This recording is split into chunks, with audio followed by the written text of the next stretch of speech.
Good morning, students. Let us start our next chapter, that is chapter number 5th, Agriculture. So, this is the another chapter of our geography or in our first unit, first term syllabus. So, let us start the introduction of this chapter. First of all, in recent history, agriculture has been the main source of food we consume on a daily basis. तो देखिए पहले के ज़माने में क्या था, जो main source था लोगों के इनकम का, लोगों के एम्प्लॉयमेंट का, वो क्या था, आपका एग्रीकल्चर ही था. I thought for most of the human history our ancestors had survived by hunting and gathering food. पर पहले के जो आपके काफ़ी साल रहे एंचेस्टर्स, आपके जो पूर्वज थे हमारे, उन्होंने कैसे सरवाइव किया, हंटिंग और फूड गैदरिंग कर करके घूमते चले गए, जहाँ जहाँ जो जानवर मिला उसको हंट किया, जहाँ जहाँ फूड मिला खाने को, कुछ फल मिल गए, कुछ पत्तियाँ मिल गई, वो खा खा के काम चलाया. Around 10,000 years ago they started producing their own food. 10,000 साल पहले जो है ये इन्वेंशन हुआ. कुछ एक अलग तरीके के ये लोग, क्या हुआ था आपको बताऊं मैं हिस्ट्री में जाकर थोड़ा सा. सो ये लोग क्या करने थे, आपके जो एंसेस्टर्स थे हमारे, वो लोग गए, उन्होंने क्या किया, कुछ खा पी रहे थे ये. ओके, मतलब मान लीजिए उन्होंने कोई फ्रूट खाया, कोई फल खाया, उसी फल के जो कुछ सीड्स थे उन्होंने फेंक दिए इसे. ठीक है, पर कुछ टाइम बाद देखा कि यार ये क्या हो रहा है, ये अपने आप कैसे उग रहा है यहाँ से प्लांट्स, कैसे वहाँ से अपने आप कोई ट्री सूख जा रहा है. तो उन्होंने क्या किया, उस सीड्स को इकट्ठा किया, एक पर्टिकुलर जगह पे लगाया, कुछ टाइम के लिए छोड़ दिया, देखा कि वाकई वहाँ से कुछ प्लांट अपने आप उगने लग गए. तो ऐसे करके आपने एग्रीकल्चर की जो है इन्वेंशन हुआ. The different economic activities perform by human beings have been divided into following types. ठीक है, तो डिफरेंट डिफरेंट ह्यूमन बींग्स जो आज करते हैं हम लोग, डिफरेंट डिफरेंट इकोनॉमिक एक्टिविटीज़. देखिए इकोनॉमिक एक्टिविटीज़ क्या होती है आपकी, ऐसी एक्टिविटीज़, ठीक है, जिससे आपको क्या मिले, आपको इकोनॉमी मिले, यानी कि आपको क्या मिले, मनी. ओके, इकोनॉमी का सिंपल सा मीनिंग है आपका money. For example my economic activity, जो मैं करता हूँ अपने इकोनॉमिक एक्टिविटी के, that is I am doing teaching. I am teaching you, so मेरी इकोनॉमिक एक्टिविटी जो है, आई एम प्रोवाइडिंग सर्विस. ठीक है, मैं अपने सर्विस प्रोवाइड करा रहा हूँ with the help of my knowledge. So this are my economic activity. ठीक है, किसी के फादर जो हैं, किसी इंडस्ट्री होगी, तो वो जो है इंडस्ट्री से गुड प्रोड्यूस करके अपनी इकोनॉमिक एक्टिविटी कर रहे होंगे. सो इसके तीन टाइप होते हैं आपके. फर्स्ट है प्राइमरी. सो प्राइमरी एक्टिविटी कैसे होती है आपकी, the economic activities which involve extraction and production of natural resources. ठीक है, जहाँ पर आप क्या कर रहे हो, नेचुरल रिसोर्सेज को लेकर कुछ बना रहे हो उनसे. ठीक है, उस टाइप की एक्टिविटीज को हम बोलते हैं प्राइमरी एक्टिविटीज. फॉर एग्जाम्पल आपने जो है लैंड लिया, land is the type of natural resource. आपने जो है मान लीजिए वाटर लिया, ठीक है, तो उससे आपने कुछ प्रोड्यूस किया, आपने उससे कुछ मनी कमाया. जैसे आप बात करें एग्रीकल्चर की, तो ये लैंड पे होती है. फिशिंग की, ठीक है, नेचुरल सोर्स है वाटर आपका. फूड गैदरिंग, ठीक है, फूड गैदरिंग मतलब आप नेचर से बस घूमे जा रहे हो, पेड़ पौधों से कुछ इकट्ठा कर रहे हो. ठीक है, इसमें और भी आपके एग्जाम्पल आ सकते हैं, जैसे माइनिंग करना. ठीक है, माइनिंग में भी क्या होता है, आप लोग कोल की माइनिंग होती है, तो वो भी एक नेचुरल रिसोर्सेस ही है. ठीक है, जिससे आप क्या कर रहे हो, प्रोडक्शन कर रहे हो. नेक्स्ट है आपकी सेकेंडरी एक्टिविटी. सेकेंडरी में क्या होता है, the economic activities which involve the processing of natural resources. ठीक है, नेचुरल रिसोर्सेज को क्या कर रहे हैं लोग, प्रोसेस कर रहे हैं. ठीक है, देखिए आपको मैं एग्जांपल दूं. ठीक है, अगर हम चलिए तीनों पढ़ लेते हैं, फिर मैं आपको एग्जांपल देता हूँ बढ़िया सा. Are called as secondary activities. ठीक है, तो इसे सेकेंडरी एक्टिविटीज कहते हैं, जैसे कि manufacturing of steel, baking of bread, weaving of cloth. ठीक है, एक तीन तरीके का सेकेंडरी एक्टिविटीज हो गई. नेक्स्ट है आपकी टर्जरी. टर्जरी में क्या होता है आपका, the economic activities is support the primary and secondary activities are called tertiary activities. जो इन दोनों को सपोर्ट करती हैं काम करने में, जैसे उनको हम क्या कहते हैं, टर्जरी. For example banking, transport, finance, education, trade etcetera. ठीक है, सर्विस सेक्टर जो आपका, वो उसको हम बोलते हैं टर्जरी सेक्टर. देखिए आपको मैं बढ़िया सा एग्जांपल देता हूँ. फॉर एग्जांपल मान लीजिए यहाँ पर एक कोल माइन है. ओके, कोल की माइन है. ठीक है, 10 लोग लगे हुए हैं इस माइन से कोल निकालने के लिए. ओके, तो इन्होंने क्या किया, ये गए इस खदान में खुदाई करी और इन्होंने कोल निकाला. तो ये कौन सी एक्टिविटी कर रहे हैं आपके, ये लोग कर रहे हैं प्राइमरी इकोनॉमिक एक्टिविटी. ठीक है, इनकी कौन सी है, प्राइमरी हो गई, फर्स्ट वाली. अब इन्होंने क्या किया, इस कोल को, ठीक है, भेज दिया ट्रकों में. ठीक है, ट्रकों में इन्होंने जो है इसको डाला और बोला कि भैया जाओ और इनको जो है इंडस्ट्रीज में देकर आओ, ताकि इंडस्ट्रीज जो है इस कोल से कुछ बना सकें, इससे पावर बना सके, थर्मल पावर प्लांट में देकर आओ.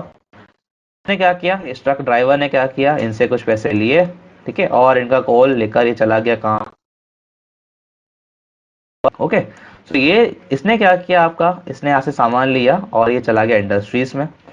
फिर ये सामान आएगा आपका इंडस्ट्रीज में। ये सामान इंडस्ट्रीज वाले क्या करेंगे, इस कोल को लेकर इसको प्लांट में डालेंगे, इससे बनाएंगे क्या, एनर्जी। ठीक है, तो उन्होंने क्या किया, कोल लिया, उससे एक एनर्जी बनाई और एनर्जी बना के बेची, उससे पैसे कमाए। तो ये के लोग क्या कर रहे हैं, ये लोग आएंगे आपके फिर सेकेंडरी इकोनॉमिक एक्टिविटीज में। प्रोसेस लेकर उसको प्रोसेस किया, प्रोसेस करके उससे क्या बनाई, एनर्जी, उससे पैसे कमाए, तो इसका क्या हो गया, सेकेंडरी। इन्होंने क्या किया, उसके बाद जला हुआ जो कोल था उसको बोला कि यार ये जला हुआ कोल है, ये अब राख बन चुकी है, इसको जाके भी तुम कहीं फेंक कर आओ, करके आओ। तो जो ट्रांसपोर्ट वाला आया था उसी के हाथों वापस भी भिजवा दिया गया इस चीज़ को। तो ये ट्रांसपोर्ट वाले ने क्या किया, इसको हेल्प करी इसका सामान यहाँ ले जाने में, इसको हेल्प करी इसका सामान कहीं और ले जाने में, दोनों की हेल्प करी with the help of his services. तो ये क्या हो गया आपका टर्जरी सेक्टर।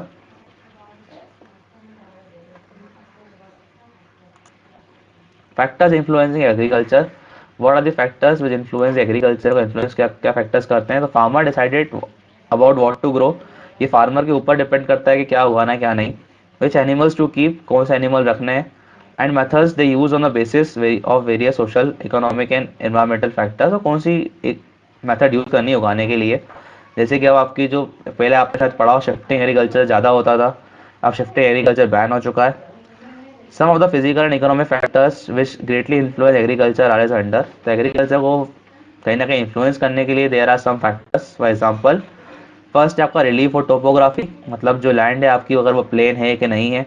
मान लीजिए अगर ऐसा पहाड़ी इलाका है तो उस पर एग्रीकल्चर आप गेहूँ नहीं उगा सकते, उस पर आपको टी या कॉफ़ी उगानी पड़ेगी। यहाँ अगर आप बोल लीजिए ऐसा प्लेन इलाका है तो प्लेन इलाके में आप टी और कॉफ़ी नहीं उगा सकते, ठीक है, आप वहाँ पे जो है वीट और राइस ही उगाओगे। The land on which crops are grown known as arable land, जहाँ पे क्रॉप उगती है उस लैंड को हम बोलते हैं arable land. The nature of topography place a significant role in development of agriculture, ठीक है, तो एग्रीकल्चर को हेल्प करने में काफ़ी मदद करता है ये।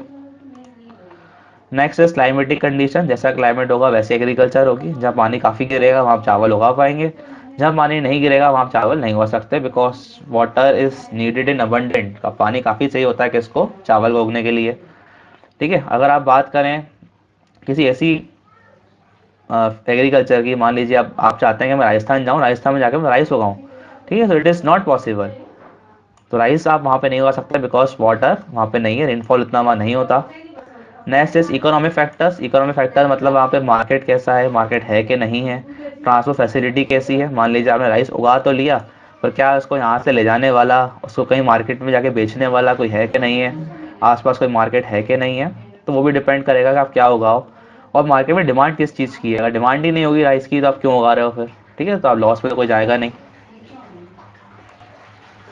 Types of farming, so there are different different types of farming also. First is subsistence farming. Subsistence farming क्या होती है आपकी, आपने क्या किया, आपने कोई चीज़ उगाई, मान लीजिए आपने कोई अपने फील्ड पे गए, आपने कोई चीज़ उगाई, और जितना भी आपने उगाया वो सब आप खुद ही खा गए, ठीक है, आपने कुछ बेचा नहीं, आपने कुछ नहीं किया, अपने घर वालों के लिए उगाया, अपने घर वालों को दिया, खा लो, और सारा का सारा जो आपका सामान जो है वो घर में यूटिलाइज हो गया, it is called a subsistence farming.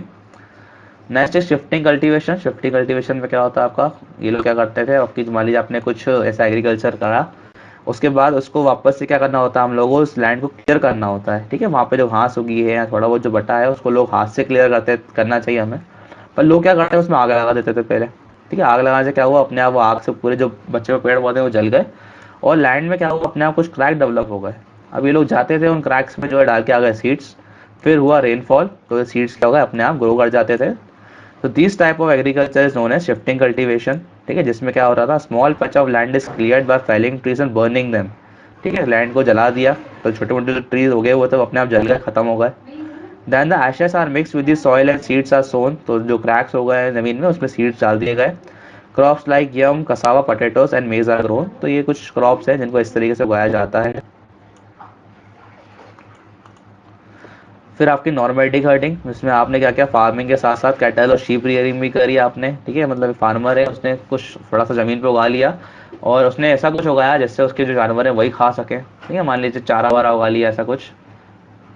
Next sedentary farming, ठीक है, तो सेडेंटरी फार्मिंग क्या होती है, where farm is based on the same location all the time, is called as sedentary farming.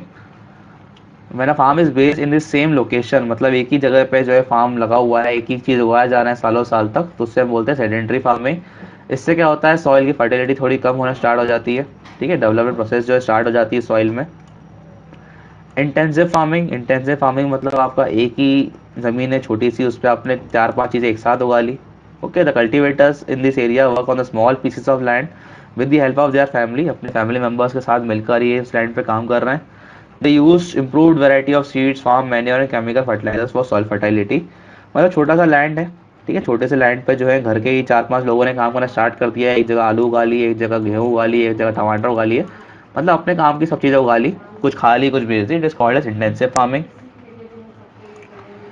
Commercial farming, farming for commercial basis, आपने कोई चीज़ उगाई, ठीक है, उसको आपने जो है क्या कर दिया, सेल कर दिया, ठीक है, सेल करके पैसा कमाया, ठीक है, उसको हम बोलते हैं commercial farming.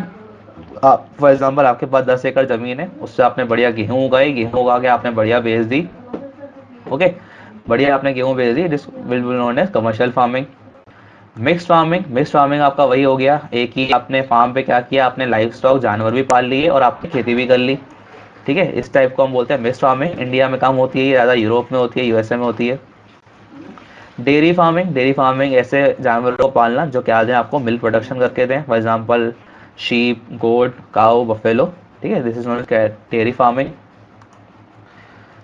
So in the end thank you, ठीक है, सिंपल सा चैप्टर था आपका, लगभग हर चीज़ आप लोगों को पहले ही बताई हुई थी।